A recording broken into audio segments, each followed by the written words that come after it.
বলা হয়েছে দম আমি করছি, তখন থেকে মনে হচ্ছে যে এটা আমার রিবার্থ, এটা আমি নতুন করে আবার নিজেকে প্রুভ করছি। অনেকেই ভাবতে পারে যে আপনি তো অনেক কাজ করে এসছেন, আপনি তো প্রুভড অলরেডি। তো আমার কাছে মনে হয় না যে আমি এখনও প্রুভ। দম করার পরে বুঝতে পারবো যে আসলে কতটুকু পেরেছি, এবং আমি চেষ্টা করব আবার নিজেকে প্রুভ করার জন্য। নিশো ভাইয়ের সাথে প্রথম কাজ ভালো লাগছে। চঞ্চল ভাইয়ের সাথে ছোটোবেলায় কাজ করেছি, সেটাও ভালো লাগছে, এবং SBF আলফাই চরকি তাদের সাথেও প্রথম কাজ। সব মিলিয়ে প্রথমের তো একটা আলাদা ফিলিংস থাকে, আলাদা ভালো লাগা থাকে। সো সেই ভালো লাগা থেকেই শুরু করতে যাচ্ছি আপনাদের দোয়া নিয়ে। যখন আমাকে শাকিল ভাই ফোন দিয়ে বলল যে তোমাকে ডিরেক্টর রনি ভাই ফোন দিবে দমের জন্য, তুমি কথা বলো, তখন আমি খুব এক্সাইটেড হয়ে গেছি যে ও মাই গড, এত ভালো সিনেমার জন্য আমাকে ফোন দিবে, রনি ভাই ফোন দিবে। ওকে ঠিক আছে, আই ওয়াজ ওয়েটিং।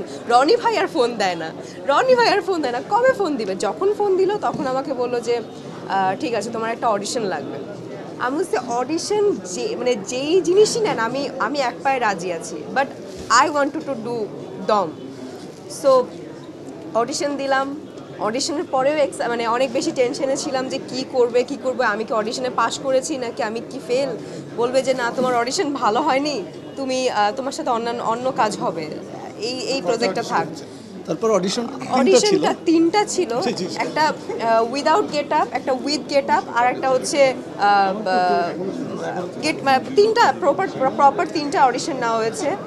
তো এই তিনটা প্রসেস পার করার পরে আমি এক্সাইটেড ছিলাম এবং টেনশনেও ছিলাম যে কি হবে। যখন বললো যে তুমি পাশ করে গেছো এবং তুমি কাজ করছো দমে, আমি মনে হয় ওই 2-3 দিন মনে হয় একদম কোনো কথা নেই, খাবার দাবার অফ, এবং আমার যে কী পরিমাণে আমি খুশি, এটা আমার সাথে যারা ছিল এবং রনি ভাই, তো আমি খুবই বেশি খুশি ছিলাম। সো এখনও রিহার্সাল করছি, এই যে আসার আগেও একটু রিহার্সাল করে আসছি।